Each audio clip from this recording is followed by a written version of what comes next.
Welcome to the Find Your Leadership Confidence podcast with Vicki Noethling. You are about to discover impactful lessons that help you grow as an individual, grow your confidence, and find the positive and good within you, so you powerfully and authentically become the best version of yourself. Be sure you visit our website at www.findyourleadershipconfidence.com. While you're there, subscribe to us via your favorite network. Now tune in, get ready, and enjoy the journey of emerging as a leader of exception in the 21st century. Welcome, everyone, to the Find Your Leadership Confidence podcast.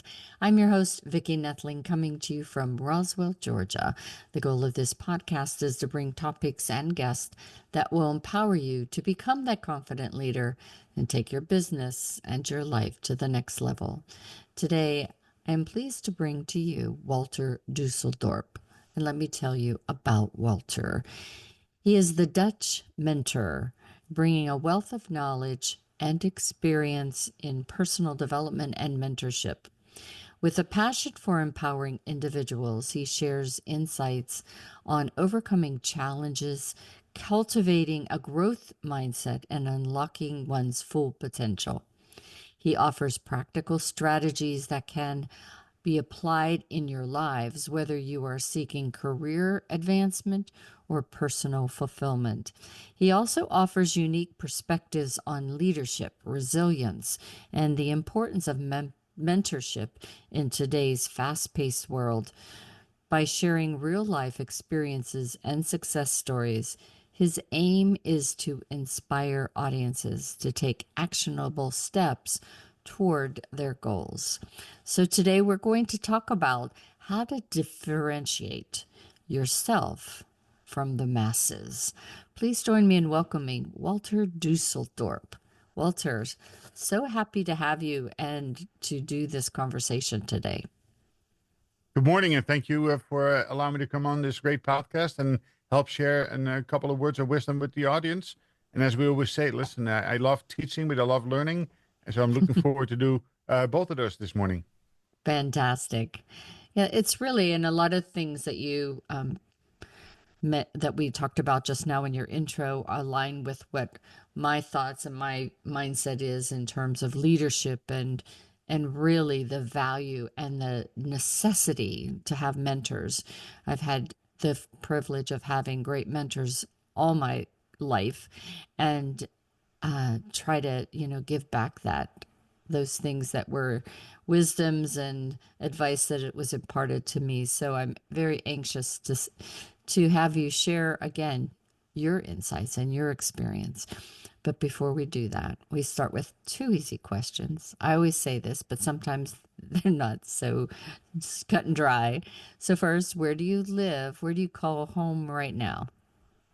I'm up in the beautiful Adirondack Mountains of upstate New York. Right now it is, I think, minus 10 degrees outside. A couple of feet of snow on the ground, but the skies are blue and the sun is out and spirits are high. So I'm in sunny Georgia and it's 19 degrees. Yes. So And you that got some cold. snow too last night, I think. No, it's really bizarre. South of us got snow, Okay. south Just and missed you. west. And I had dry roads, just very, very cold temperatures. So yeah, missed us. All of the kids are off of school because of the cold temperatures, but there's no snow to play in. Oh, I feel bad for them, but hopefully Yeah, another time.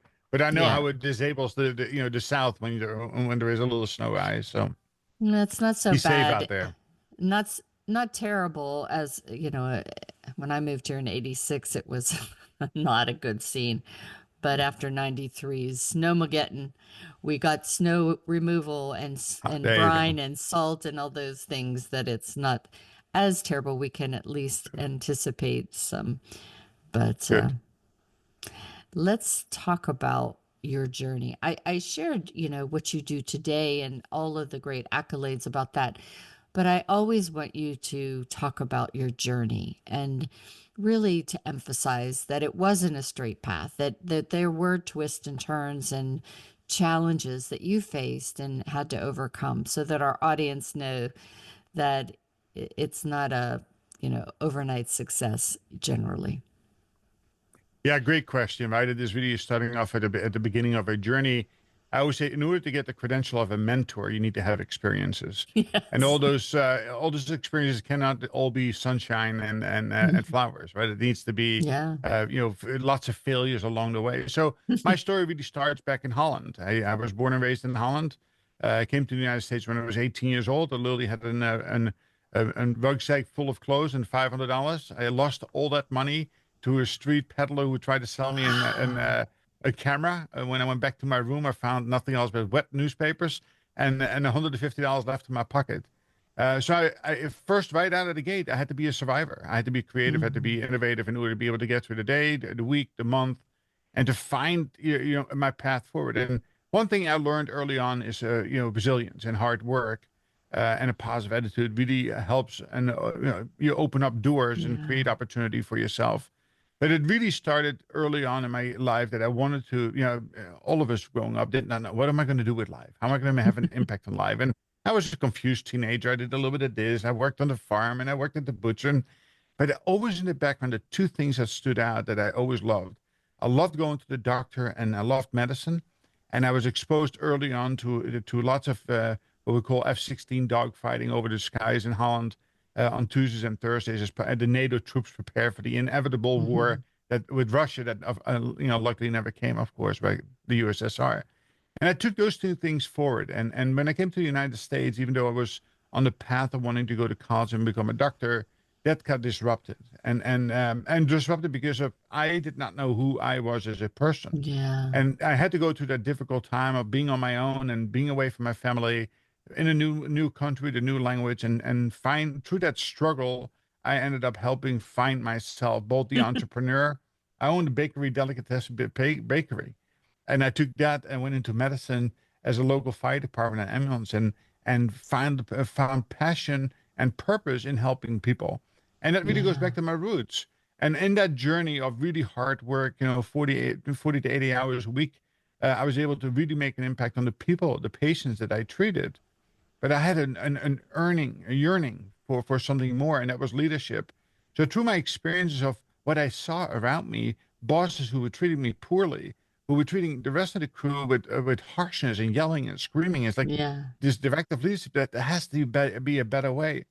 And through that, I made kind of like started making a mental list for myself, what to do and what not to do. And through that process, I started reading about, on leadership and getting exposure. And it wasn't through a really good mentor, Ed Horton, who took a chance on me back in, I think it was 1990 or 93 or 94, and made me a supervisor. So that was the first opportunity and a sniff at leadership. And he is somebody who I admire, and I still admire him today. And it is true that partnership of you and a mentor, somebody you can admire, somebody whose leadership, qualities you want to mimic and grow upon, really got me started. And long story short, I spent 30 years in medicine, starting off as a paramedic and ended up an executive in the hospital and healthcare system and Quest Diagnostics, leading thousands of people across a large spectrum, and I really loved it. But I learned a lot along the way, and certainly I'll bring up some stories as we go and continue our conversation. And today, of course, 4 years ago, post COVID, I had this great opportunity to be able to step out and say, "Listen, I want to do this full time. I don't want to. The corporate rat race is over. I want to love. I love my 5 kids. I want to love the quality of life. I want to, spend more time Mm. flying airplanes and helicopters and pursue that piece of the puzzle. But yeah, along the way, lots of twists and turns. Anybody who tells you who goes from A to Z in a straight line, Is I lying. prefer not to work with because they have missed out. Yeah. Great story. Gosh, there's a lot of things that we could have different conversations on, but we'll stick to our topic for today and have Yeah. you back another time. So, can you share what the magical key to success is that you found? Yeah, so I think that the magical key changes as you age, Yes, like a it fine does. wine, right? This is some people will say it's like a, but I think that initially, and I'm trying to really install it into my kids, that there is no substitute to hard work. Yeah. You have to put effort into it. if you just play video games, watch television, on social media, but not with no real purpose, you're going to get out of it what you want to get out of it, right? So I boil this down to a very simple term, and that carries the ages. You have to dream big and act Mm. small. Like if those people along the way who don't dream beyond what they are today are likely limited to what they will be in life. So my words of encouragement to all people of all ages that I mentor today, it starts by dreaming big, Yeah. right? And then to really understand your why. And we'll talk a little bit more about that. Yeah, that's very true. When I retired in 2018, I had done well, and I thought, well, I'm just going to enjoy life and I'm going to play with my grandkids and travel and things. But I was missing that something. And it wasn't until I sat down and understood what my why was and what purpose that I had that I made changes and said yes to things that I never would have thought would do. And it's been really fulfilling. But what I learned over these 60 some years is that your why changes from time to Mhm. time, and you need to be able to adjust to that. And, so all those solopreneurs out there that think that this is it, understand that your business, your life is going to evolve, and that why will change with that. Yeah, you have to continue to dream, and sometimes your life changes because of a twist in the road, or a tragic event, something that Yeah. happens or it was inevitable, something, or sometimes even that you caused. But that doesn't mean you need to lay down.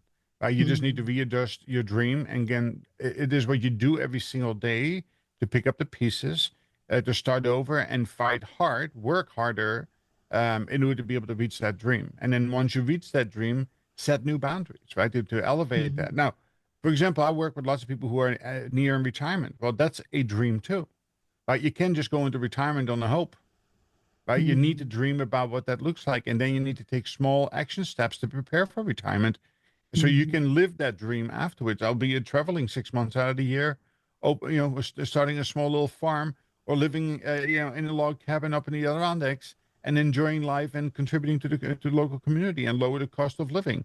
But again, action is always required, no matter what we do, and that's really at the end of the day is the magical sauce is to take measurable action towards your dream, whatever that may be.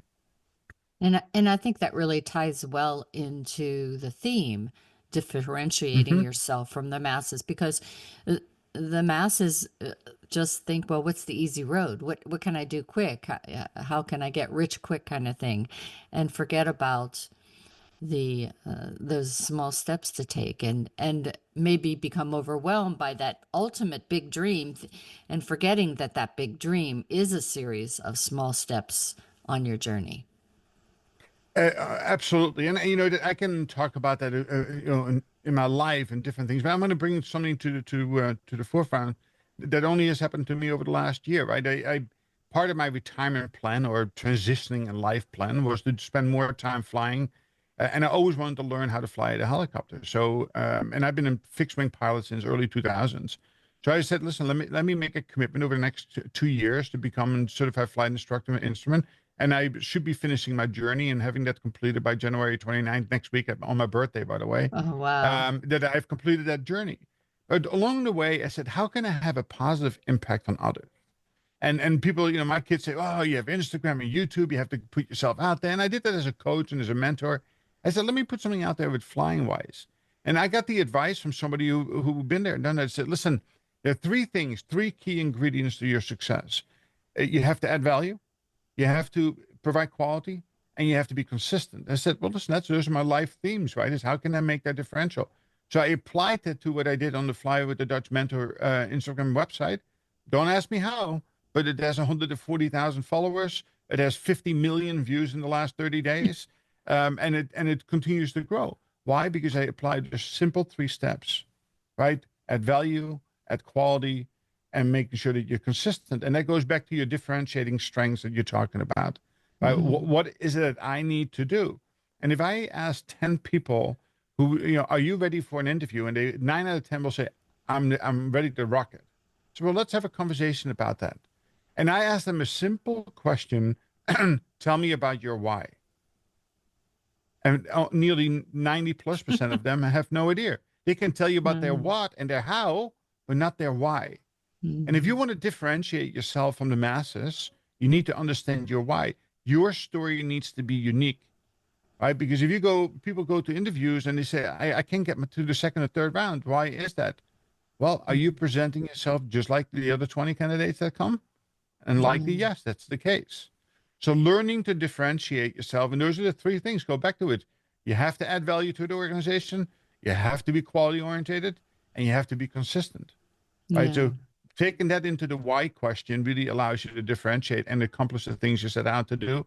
And it's just, sadly to say, sometimes it's an algorithm, but you have to follow it. Yeah.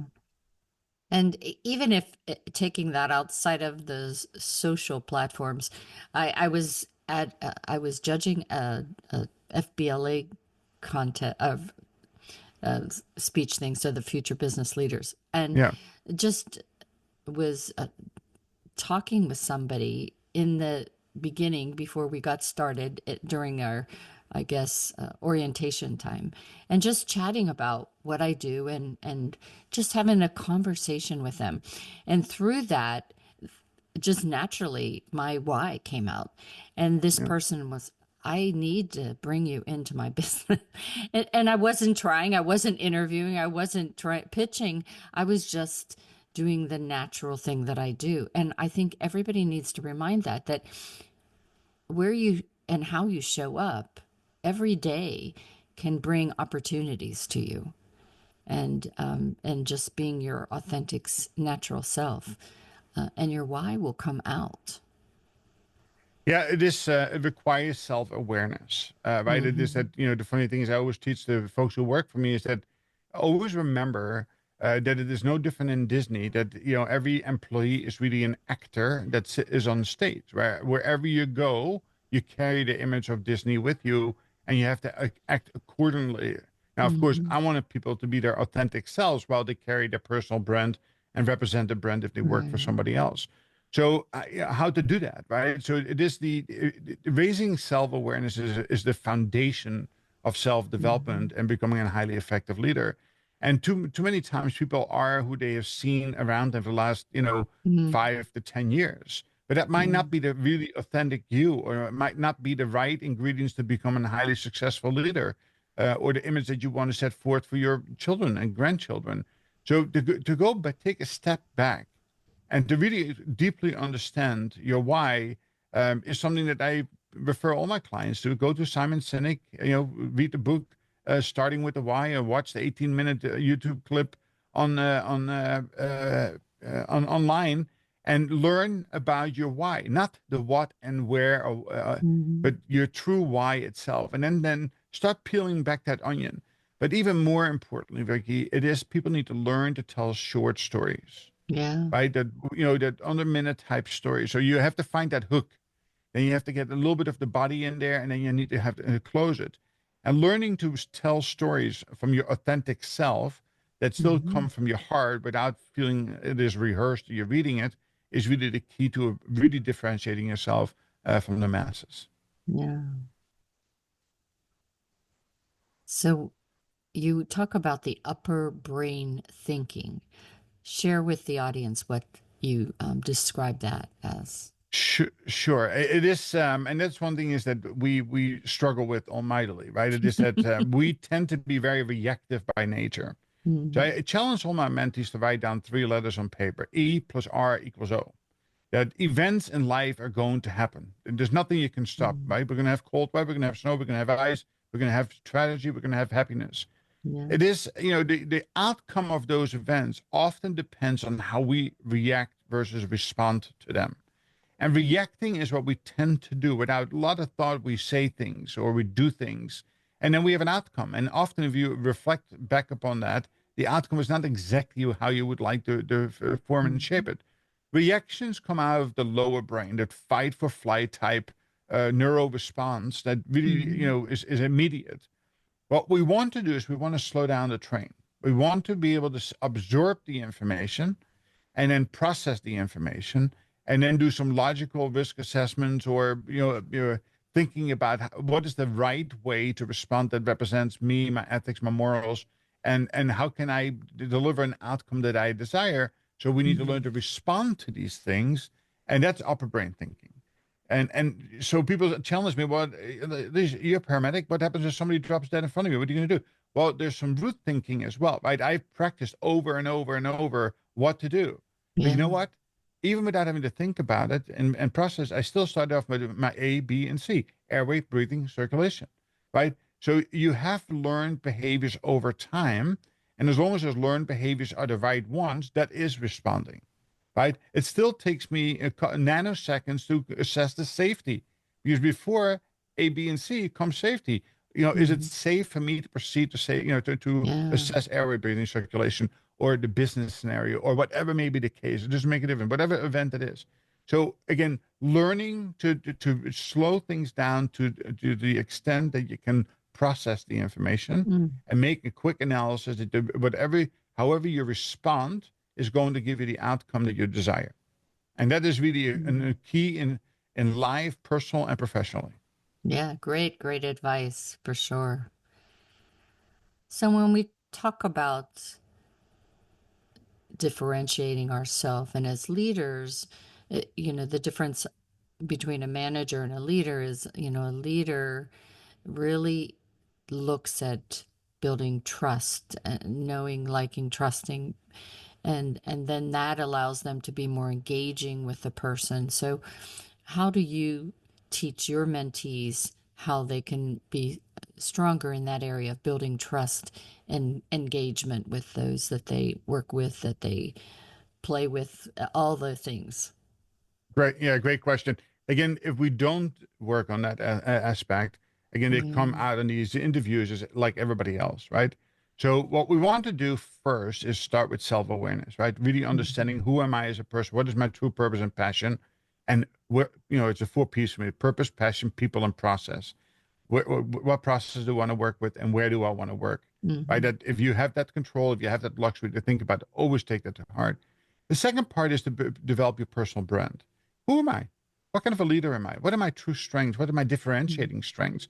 How do I, no different than Nike or Adidas or Amazon? What does my personal brand look like? What is the physical manifestation of that?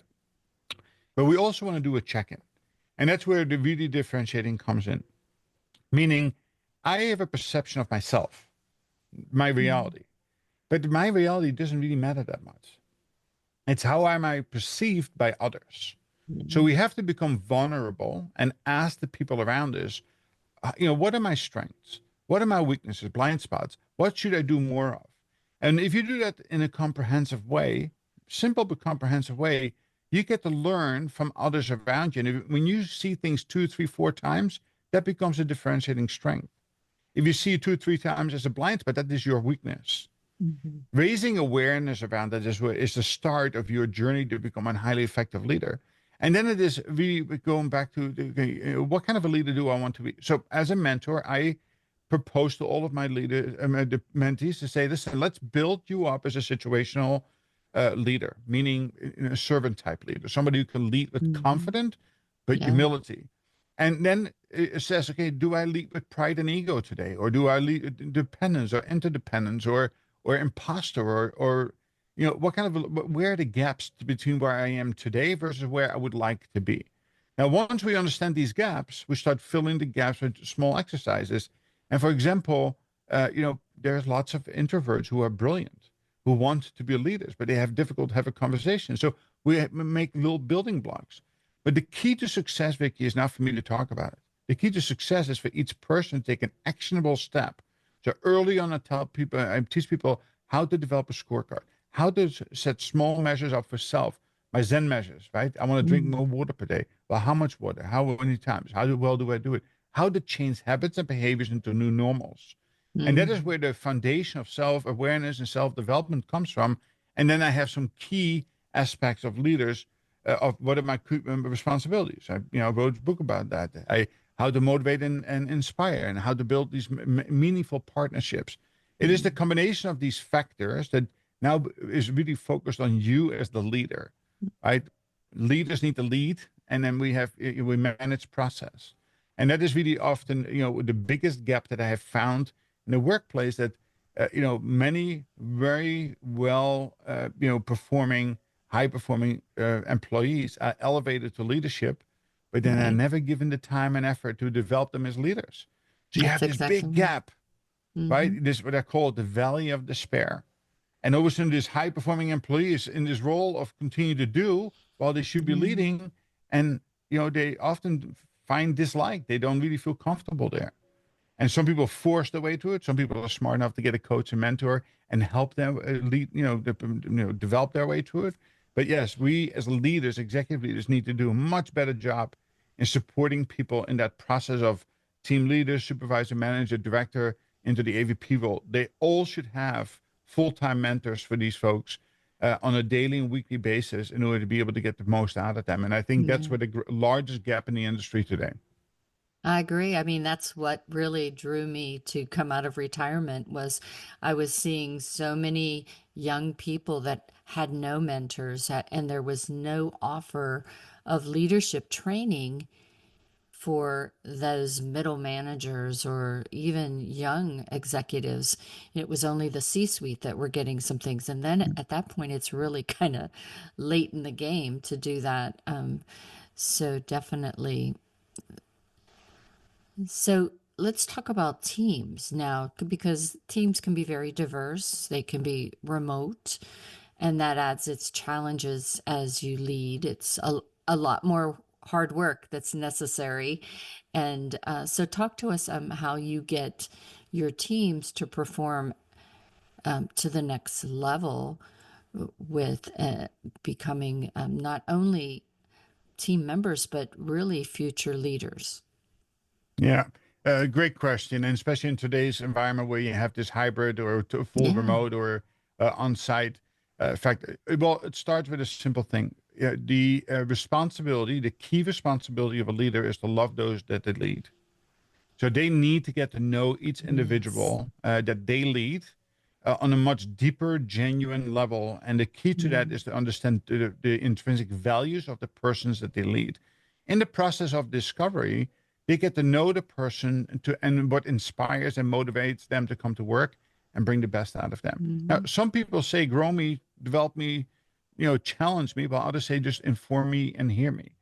Now, in that process, I use a box 9 talent review process. So I get, the leader gets to put people into boxes. And these are not boxes with hard borders. These are boxes that are meant to give guidance to the leader on where the future talent is, where the steady players are, and where those people who need some additional attention in order to be able to get them to perform or maybe even manage them out of the organization itself. So that's where it starts. And there's a lot more detail to that, of course. One second. Sorry for that. It is something that we can do on a Hmm. daily basis, and again, it's action based. What happens too often is the leader pays attention to that once a year when we do talent review. Well, Yes. nobody's going to change once a year, No, right? And the no. leader, interesting enough that 95% of leaders say, "I do this," but in meaning, in a survey by Moorhead, it actually showed only 5% people do it meaningfully, meaning they Hmm. do it consistently enough to have a material impact on the people that they lead. So it starts off with love the people that you lead to context and not control, creating a true safe physical and mental environment for people to learn to win in, and then to bring real focus. So having those four ingredients of the responsibilities down pat and exercised and measured regularly, the team members now feel, each one of them feels special in their own way, Mm. right? How can I bring them together? Well, to bring them together remotely or in a group, we need to build a concord.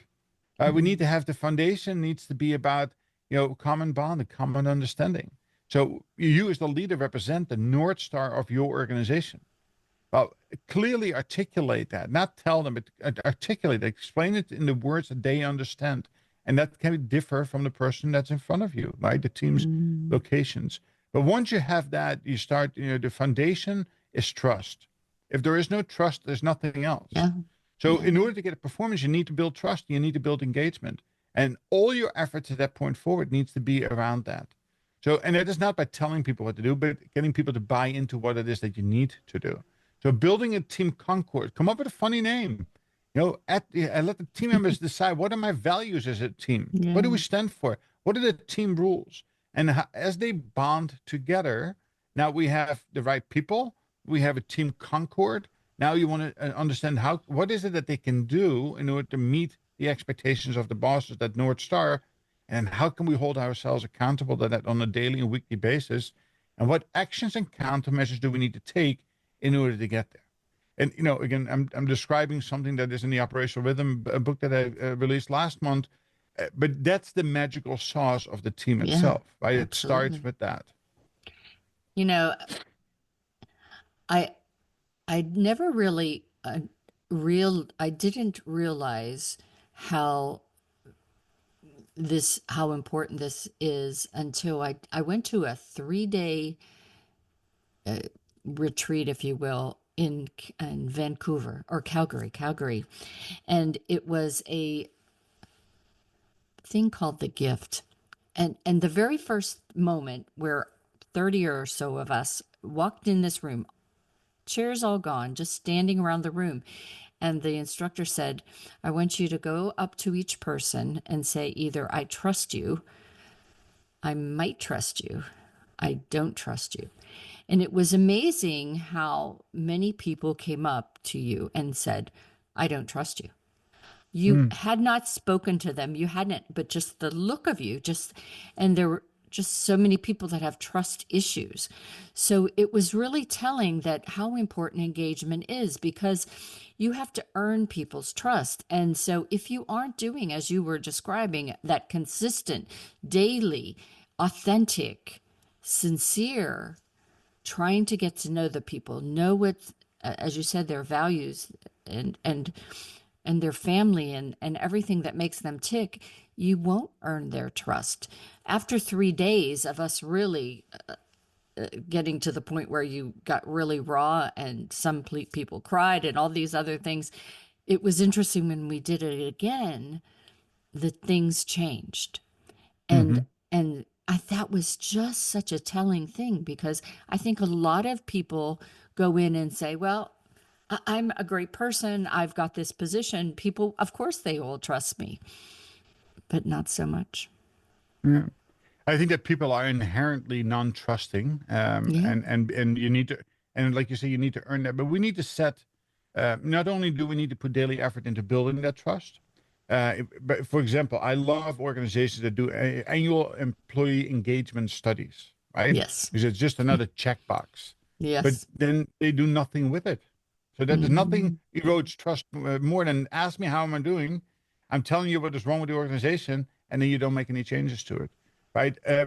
Annual employee evaluations, another one of these trust eroding events. I have to do this because somebody tells me I have to do it, and then it sits on the shelf for the next 12 months.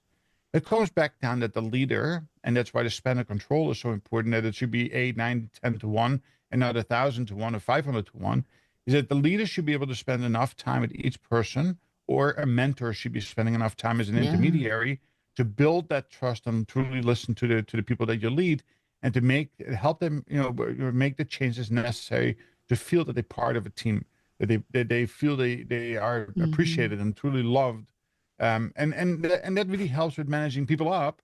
And then, if necessary, you can always manage people out on the back end if people are non-responsive to that. Mhm. I think that again, I use a simple equation of performance equals the function of trust times engagement.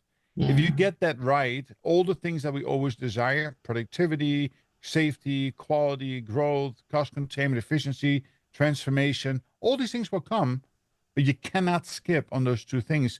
Therefore, it is a requirement of the leader to work on it every single day. Yeah. Well, we could talk for days and days on this, and it's been such a great conversation. Thank you for sharing all of your insights and your stories.